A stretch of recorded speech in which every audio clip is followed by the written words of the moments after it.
Hello, this is Lady Boulay, and I hope you're having a wonderful day. Thank you for your support. Thank you for subscribing to the channel. Thank you for your thumbs up, and thank you for your comments. Thank you for all you do to support the channel. And yes, we are commanded to love one another, whether we want to or not, or whether we agree with each other or not. And today we're talking about why the U.S. voted no on the Ghanaian proposal. Now, we've already decided that the Ghanaians didn't have any business coming to the United Nations talking about the transatlantic slave trade when they were a part of it. So that's right. They are trying to absolve themselves of responsibility and trying to say that somebody else was responsible for the transatlantic slave trade. So it was disingenuous anyway. And they have a whole bracket going on. There was one down in South America talking about it. Here's a sample of what I'm talking about from Rachel Lynn's TikTok channel. Ghana wishes to draw attention to the very consequential resolution which President John Dramani Mahama of Ghana will be tabling on the 25th of March, which is just next week Wednesday, a few days from now. This is a resolution seeking to declare the transatlantic slave trade as the gravest crime against humanity. For more than 300 years, Africans were treated as property, were tortured, humiliated, raped, and forced out of the continent, over 12.5 million of them, in the most dehumanizing and despicable circumstances. The world is yet to acknowledge this. Perpetrators are yet to apologize and have not compensated the victims. This is the time to demand reparatory justice, and this is the time to demand restitution. Now, Ghana isn't wrong. The transatlantic slave trade was a crime against humanity, but they were a part of it. And that's the problem that I think a lot of Black Americans have had. But the United States has given reasons why they voted against the Ghana-led resolution. Now, we all know that the United States is United States, so they don't feel guilty about it. But number one, the United States does not recognize a legal right to reparations for acts that were not illegal under international law at the time. So they are saying that at the time, slavery was not illegal under international law.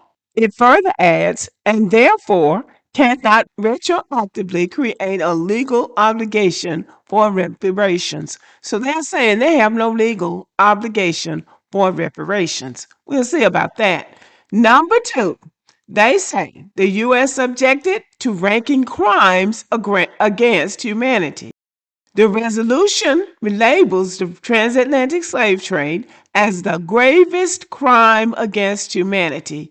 The U.S. argued that creating a hierarchy of atrocities diminishes the suffering of victims of other crimes, and that the UN should not classify one crime as worse than another. Well, one crime might be worse than another, and they impose that crime on us.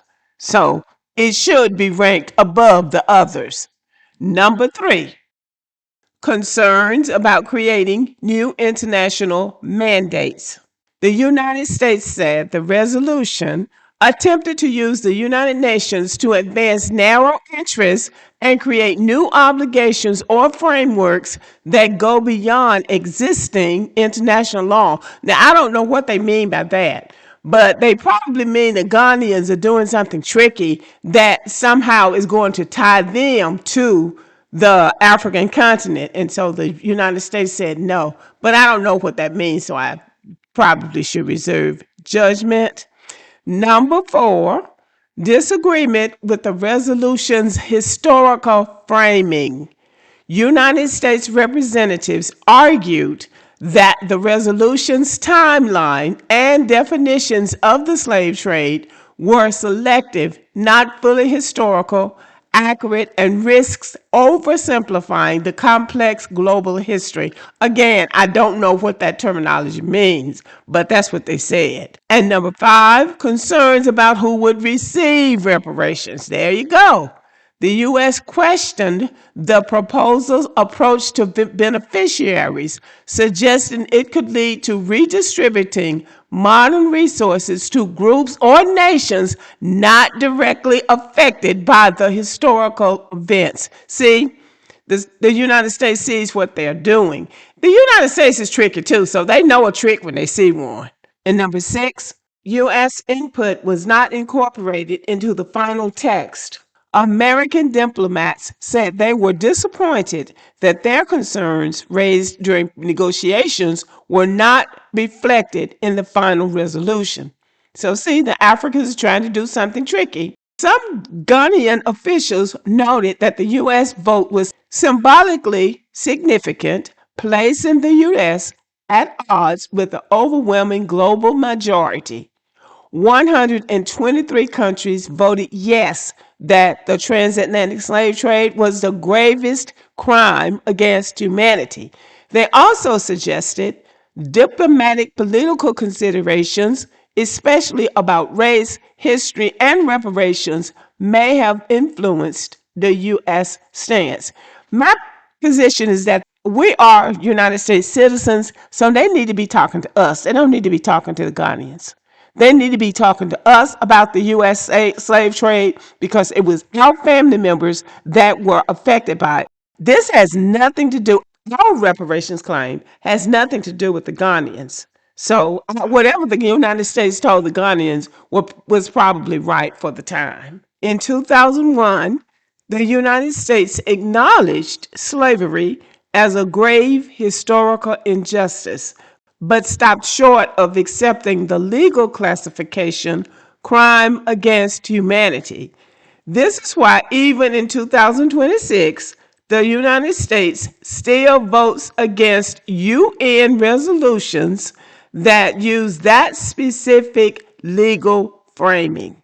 So, even though America does accept that slavery was an injustice and a grave historical injustice, they won't accept the classification crime against humanity, even though it was, and even though this country would not be what it is if it was not for that crime against humanity and the people who suffered or whose ancestors suffered that crime against humanity should be paid any reparations, monetary, educational, political, any kind of reparation or reparative justice should be paid to the people whose ancestors suffered that crime against humanity, not people who were a part of it, like the Ghanaians. It is not our fault that they were not able to benefit